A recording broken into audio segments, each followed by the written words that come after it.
નમસ્કાર મિત્રો, જય હિન્દ. ગયા લેક્ચરમાં આપણે અવયવીકરણની મદદથી કોઈ પણ બે અથવા બે કરતાં વધારે પૂર્ણાંકોના ગુસા અને લસા મેળવતા શીખ્યા હતા તથા કોઈ પણ બે પૂર્ણાંકોના લસા અને ગુસાના સંબંધને તારવતું સૂત્ર પણ આપણે જોયું હતું. આપણે જોયું હતું કે કોઈ પણ બે પૂર્ણાંકોનો ગુસા અને લસા બંનેનો ગુણાકાર કેટલો થાય છે તો કે તે બે પૂર્ણાંકોના ગુણાકાર જેટલો થાય છે. આ વસ્તુ આપણે સાબિત કરી હતી. તો આજે આ સૂત્રની મદદથી આપણે લસા અને ગુસાની વાત કરીશું. તો સ્વાધ્યાય 1.2નો ચોથો દાખલો જોઈએ તો તે આપણે આ સૂત્રની મદદથી ગણીશું. તેમાં કીધું છે કે જો ગુસા ઓફ 306 and 657 કેટલો છે તો કે 9 આપેલો હોય તો લસા 306 અને 657નો લસા કેટલો થાય આપણે મેળવવાનું છે. તો બહુ સહેલું છે મિત્રો. આપણે સૌ પહેલાં આ બે પૂર્ણાંકો જેનો આપણે લસા મેળવવાનો છે તેને આપણે એ અને બી કહી દઈશું. અહીંયા એ બરાબર આપણે 306 લઈશું અને બી બરાબર 657. ઓકે. હવે આપણે જાણીએ છીએ કે આપણે જોયું હતું કે ગુસા અને લસા બંનેનો ગુણાકાર કેટલો થાય? બે પૂર્ણાંકોનો ગુણાકાર જેટલો. એટલે કે ગુસા ઓફ એ બી ઇન્ટુ લસા of A B is equal to A into B. આ સૂત્ર આપણે જાણીએ છીએ. તો અહીંયા આપણે એ અને બીની કિંમત મૂકી દઈએ. એ બરાબર 306 અને બી બરાબર 657 ગુણ્યા લસા કૌંસમાં 306 અને 657 બરાબર કેટલું થશે? એ અને બીના ગુણાકાર જેટલું. એટલે કે 306 ગુણ્યા 657. ઓકે.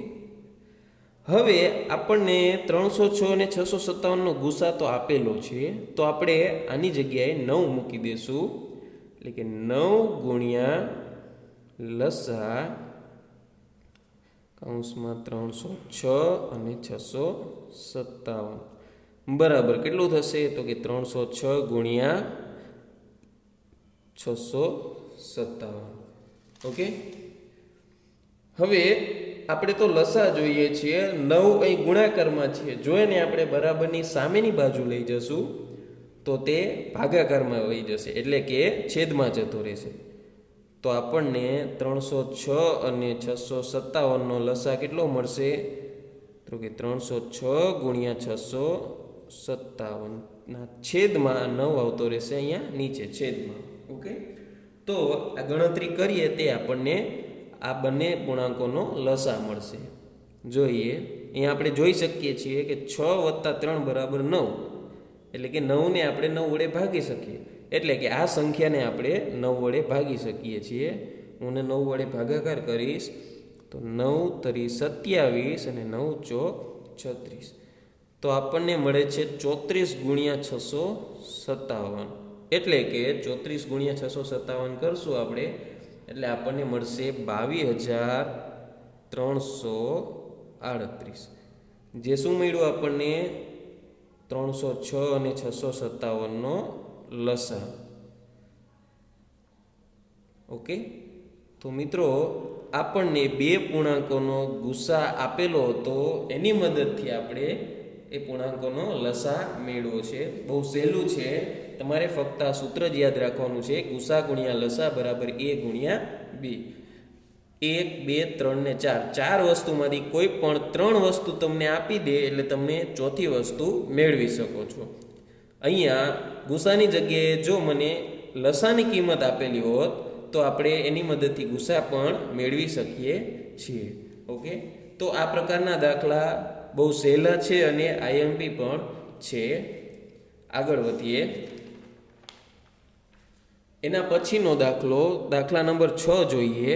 તો દાખલા નંબર 6માં કીધું છે કે સમજાવો કે 7 ગુણ્યા 11 ગુણ્યા 13 વત્તા 13 અને 7 ગુણ્યા 6 ગુણ્યા 5 ગુણ્યા 4 ગુણ્યા 2 ગુણ્યા 1 વત્તા 5 એ શા માટે વિભાજ્ય સંખ્યાઓ છે?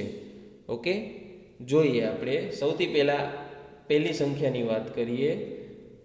અહીં નંબર આપણે અહીંયા લખીશું 7 ગુણ્યા 11 ગુણ્યા 13 વત્તા 13. જો મિત્રો અહીંયા આપણને બે સંખ્યાનો સરવાળો આપેલો છે. આ એક સંખ્યા વત્તા આ બીજી સંખ્યા. ઓકે, તો બે સંખ્યાનો સરવાળો આપણને અહીંયા આપેલો છે. હવે આપણે સાબિત કરવાનું છે કે આ સંખ્યા છે એ વિભાજ્ય સંખ્યા છે. તો આપણને વિભાજ્ય સંખ્યાની વ્યાખ્યા ખબર છે કે જે સંખ્યાના એક અને પોતે સિવાયનો કોઈ પણ એક અવયવ મળી જાય તો તે સંખ્યા વિભાજ્ય છે. ઓકે, તો અહીંયા આપણે જોઈ શકીએ છીએ કે આ પહેલી સંખ્યા અને બીજી સંખ્યા બંનેમાં 13 આવેલા છે. એટલે જો હું બંને સંખ્યામાંથી 13 સામાન્ય કાઢીશ તો મને શું મળશે? અહીંયા શું વધશે? 7 ગુણ્યા 11 વત્તા અહીંયા વધશે 1. ઓકે, હવે જો હું આ કૌંસમાં જે સંખ્યા છે એને હું કે કહી દઉં, એને કે વડે દર્શાવું, હું કૌંસમાં લખીશ કે જ્યાં કે બરાબર શું છે? 7 ગુણ્યા 11 વત્તા 1. હવે આપણે એનો ગુણાકાર કરવાની જરૂર નથી, બરોબર? તો અહીંયા હું જોઈ શકું છું કે આ સંખ્યાને હું 13 ગુણ્યા કે ના સ્વરૂપમાં લખી શકું છું. એટલે કે આ સંખ્યાને હું 13 ના ગુણાંકમાં લખી શકું છું. તો 13 એ આ સંખ્યાનો એક અવયવ થશે. એટલે આપણને આ સંખ્યાના એક અને પોતે સિવાયનો એક અવયવ મળે છે 13. માટે આ સંખ્યા કેવી છે? વિભાજ્ય. કે અહીં આપેલ સંખ્યાને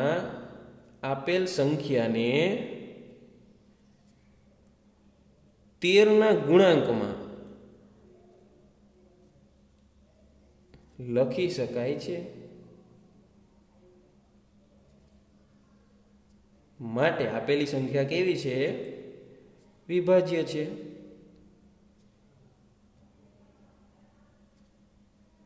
ઓકે, સેમ એ જ રીતે બીજી સંખ્યા જોઈએ તો તેમાં પણ આ જ લોજિક છે. આપણે સંખ્યા લખી કે 7 ગુણ્યા 6 ગુણ્યા 5 ગુણ્યા 4 ગુણ્યા 2 ગુણ્યા 1. ઓકે, અને વત્તા 5. હવે આ પહેલી સંખ્યા છે અને આ બીજી સંખ્યા છે, બરોબર? અહીંયા બેનો સરવાળો છે. તો આ બંનેમાંથી આપણે હું જોઈ શકું છું કે 5 છે તે બંનેમાં છે, એટલે કે બંનેમાં સામાન્ય છે. તો હું 5 ને સામાન્ય કાઢી શકું છું. તો અહીંયા શું વધશે? 7 ગુણ્યા 6 ગુણ્યા 5 ગુણ્યા 4 ગુણ્યા 2 ગુણ્યા 1 વત્તા 1. ઓકે, તો અહીંયા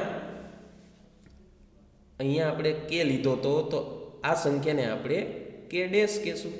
ઓકે, કૌંસમાં લખશું કે જ્યાં કે ડેશ બરાબર શું છે? 7 ગુણ્યા 6 ગુણ્યા 5 4 2 1 વત્તા 1. હવે આપણે આનો ગુણાકાર કરવાની જરૂર નથી. ઓકે, તો સેમ આની જેમ જ કે અહીં આપેલ સંખ્યાને કોના ગુણાંકમાં? 5 ના ગુણાંકમાં લખી શકાય છે. માટે આપેલી સંખ્યા કેવી છે? વિભાજ્ય.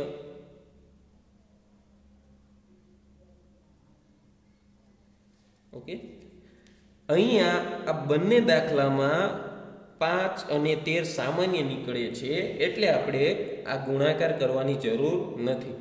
પરંતુ જો આ બંને સંખ્યાના સરવાળામાં કાંઈ સામાન્ય ના નીકળતું હોય તો તમારે પહેલાંનો ગુણાકાર કરવો પડે, પછી એમાં 13 ઉમેરીને પછી તેના અવયવ પાડવા પડે.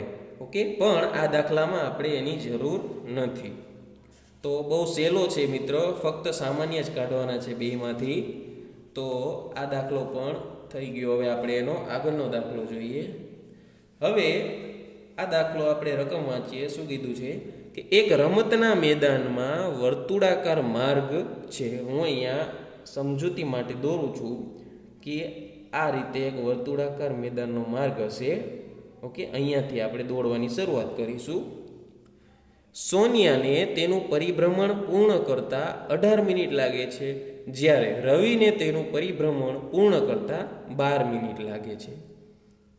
ધારો કે બંને એક જ સમયે એક જ બિંદુએથી એક જ દિશામાં પરિભ્રમણ કરવાનું પ્રારંભ કરે છે, તો કેટલી મિનિટ બાદ બંને ફરી પ્રારંભ બિંદુ પર ભેગા થાય? ઓકે, શું કીધું છે આપણને કે પ્રારંભ બિંદુ મતલબ આ બિંદુથી સોનિયા અને રવિ બંને એક જ દિશામાં એક સાથે પરિભ્રમણ કરવાનું ચાલુ કરે છે. તો કેટલા સમય પછી બંને પ્રારંભ બિંદુ પર ભેગા થશે? ઓકે, આપણે અહીંયા જોઈ શકીએ છીએ કે સોનિયા અને રવિને પરિભ્રમણ પૂરું કરવાનો સમય અલગ અલગ છે. ઓકે, તો બંને દોડતી વખતે આગળ પાછળ હશે. હવે કેટલા સમય બાદ બંને પ્રારંભ બિંદુ પર ભેગા થાય આપણે જોવું છે. તો સૌથી પહેલાં હું અહીંયા સમજૂતી માટે લખું છું. સોનિયાને હું એસ વડે દર્શાવીશ અને રવિને હું આર વડે દર્શાવીશ. ઓકે, અને અહીંયા હું લખીશ પરિભ્રમણની સંખ્યા. બરોબર, પરિભ્રમણ. હવે જ્યારે બંને એક પરિભ્રમણ પૂરું કરશે, ઓકે, પહેલું પરિભ્રમણ પૂરું કરશે ત્યારે સોનિયાને કેટલો સમય લાગ્યો છે? 18 મિનિટ અને રવિને 12 મિનિટ. ઓકે, બીજું પરિભ્રમણ પૂરું કરે ત્યારે સોનિયાને કેટલો સમય લાગશે? 18 ને 18 36 અને રવિને 12 દુ 24 મિનિટ લાગશે. બરોબર, ત્રીજું પરિભ્રમણ પૂરું કરશે ત્યારે સોનિયાને લાગશે 54 મિનિટ અને રવિને લાગશે 36 મિનિટ. ટૂંકમાં 54 મિનિટમાં સોનિયા 3 પરિભ્રમણ પૂરા કરશે અને 36 મિનિટમાં રવિ 3 પરિભ્રમણ પૂરા કરશે. ચોથું પરિભ્રમણ જોઈએ તો સોનિયાને લાગશે 72 મિનિટ 4 પરિભ્રમણ માટે અને રવિને લાગશે 48 મિનિટ. ઓકે, તો આ છે તે સોનિયા અને રવિના પરિભ્રમણનો સમય છે કે આટલી મિનિટમાં આટલા પરિભ્રમણ પૂર્ણ કરશે. હવે આપણે અહીંયા જોઈ શકીએ છીએ કે 36મી મિનિટે સોનિયાના 2 પરિભ્રમણ પૂરા થાય છે, જ્યારે રવિના 3 પરિભ્રમણ પૂરા થાય છે. ઓકે, તો 36મી મિનિટે શું થશે? તો સોનિયા 2 પરિભ્રમણ પૂરા કરીને અહીંયા પ્રારંભ બિંદુ પર પહોંચશે. ઓકે, 36મી મિનિટે. જ્યારે રવિ છે તે 3 પરિભ્રમણ પૂરા કરીને અહીંયા પ્રારંભ બિંદુએ પહોંચશે. તો એનો મતલબ એવો થયો કે 36મી મિનિટે સોનિયા અને રવિ બંને પ્રારંભ બિંદુ પર ભેગા થાય છે. તો આપણને જે કીધું હતું કે કેટલી મિનિટ બાદ, તો એનો જવાબ છે 36 મિનિટ પછી બંને પ્રારંભ બિંદુ પર ભેગા થશે. આ તો આપણે સમજૂતીની વાત કરી. હવે આપણે આ દાખલો ગણવો હોય તો કઈ રીતે ગણશું? તો અહીંયા આપણે જોઈ શકીએ છીએ કે આ લાઈન જે છે એ શું છે? સોનિયાના પરિભ્રમણનો સમય, એટલે કે 18 છે, 18ના અવયવી છે આ બધા. બરોબર, એ જ રીતે આ છે તે 12ના અવયવી છે. હવે બંનેમાં સામાન્ય છે તેવો નાનામાં નાનો અવયવ કયો થયો? 36. તો આ શું થયું મિત્રો? લસા. ઓકે, તો એનો મતલબ એવો થયો કે બંને કેટલી મિનિટ બાદ પ્રારંભ બિંદુ પર ભેગા થશે? તો તેમના લસા જેટલા સમયે. ઓકે, તો હું અહીંયા લખીશ કે સોનિયા અને રવિ બંને તેમના પરિભ્રમણ સમયના